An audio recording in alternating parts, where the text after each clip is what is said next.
In the past 30 years, a lot of things have improved. Here is a phone from 30 years ago. Here's a phone today. Here is a job 30 years ago. Here is a job today. Here is a classroom 30 years ago. Here's a classroom today. You see the problem? School is supposed to be preparing us for the future, but with evidence like this, it seems like they're preparing us for the past. Over the past 30 years, almost nothing has changed. Looking at the background, schools are chaining us to work in factories. Sit down in rows, do your work, don't distract others around you, be quiet, listen to the person in front of you, and wait for the bells to tell you to move. Work 6 to 7 hours a day with a 30-minute lunch break with food that looks like this. $3 for a lunch that looks like cat food?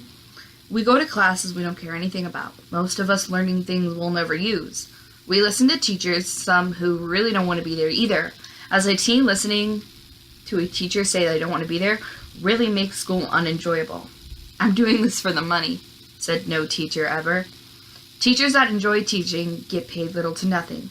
They are teaching classes of 25 to 30 students, and if every brain is different and learns differently, how are 30 students supposed to learn and process all the same information and take a test required by the state and be compared to everyone else?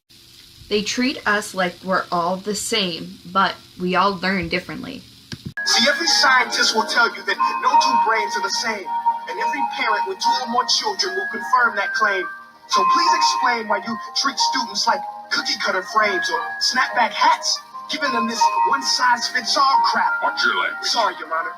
But if a doctor prescribed the exact same medicine to all of his patients, the results would be tragic. So many people would get sick, yet when it comes to school, this is exactly what happens, this educational malpractice, where one teacher stands in front of 20 kids, each one having different strengths, different needs, different gifts, different dreams, and you teach the same thing the same way? That's horrific. Ladies and gentlemen, the defendant should not be acquitted. This may be one of the worst criminal offenses ever to be committed. Then there's the gap in our education. Most schools you can pass with a 60%. The current school system operates like a factory. Students have a certain amount of time to get graded, and there are either good products or bad products. The system moves students along after a certain period of time and not when they have fully mastered the current subject matter. In Sal Khan's book, The One World Schoolhouse, he refers to this as Swiss cheese learning. Students are allowed to pass on to the next year's subject matter if they obtain a grade of at least 50%. That means there's over 50% of the material that they don't understand. Eventually, all these holes in their learning will catch up to them, and they'll hit a point where the material stops making sense. The analogy Sal uses is that of a house. You wouldn't build a house on weak foundation, would you? But we are constantly doing this to our students by pushing them ahead, regardless of their mastery over a topic. Again, the current school system is like an assembly line. It values quantity over quality. We teach our students that if you don't get straight A's in the Common Core subjects, you won't get into a good college and have no career. There's a point where what we are learning is useless for most people. And a career as a business manager, how does learning about World War II supposed to help? Or learning how to solve a pre-calc equation while being a nurse? Students want to be engaged and actually learn useful information. It's time for change. The U.S. should take some pointers from Finland. There is no standardized testing. Students receive free meals. They start school at a later age, wake up later, there's no homework, and cooperation. They constantly rank the top in school systems.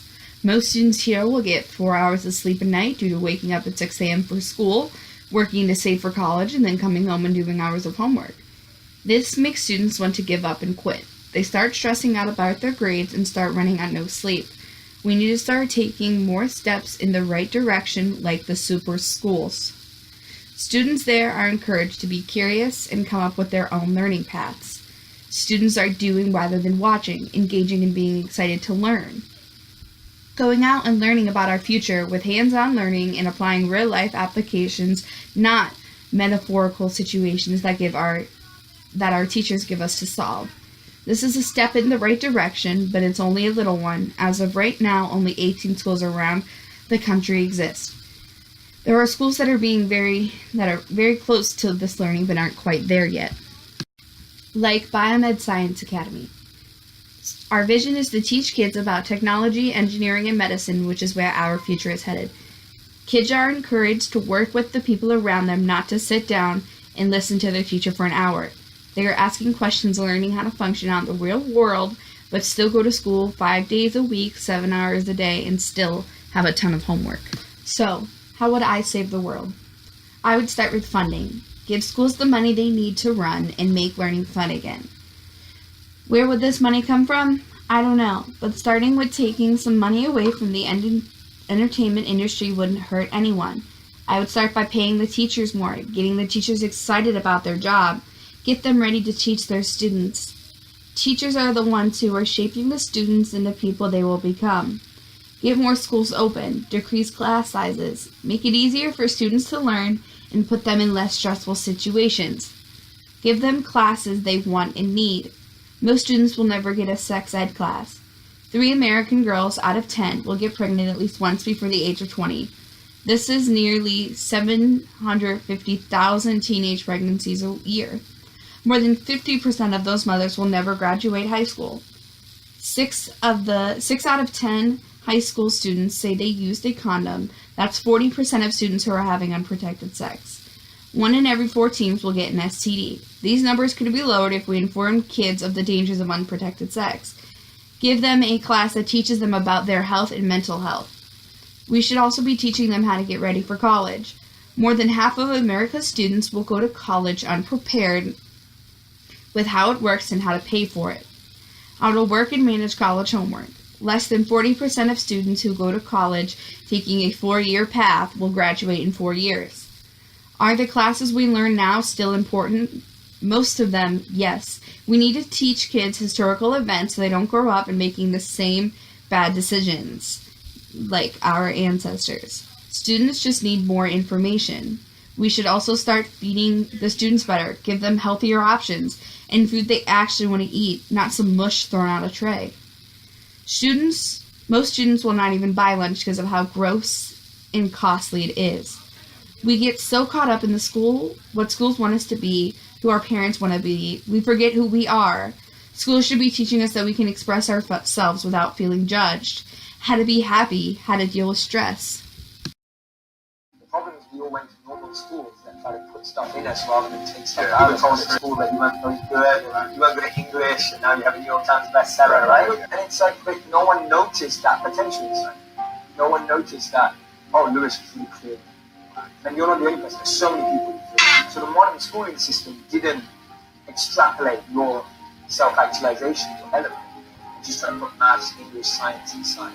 So the point is that you're trying to get to such a strong foundation that when you interact in the world, you're going with a sense of strength, fuel, energy to make a difference. You're out there, most of us just pretend to be someone else. Most of us get lost, most of us get carried away.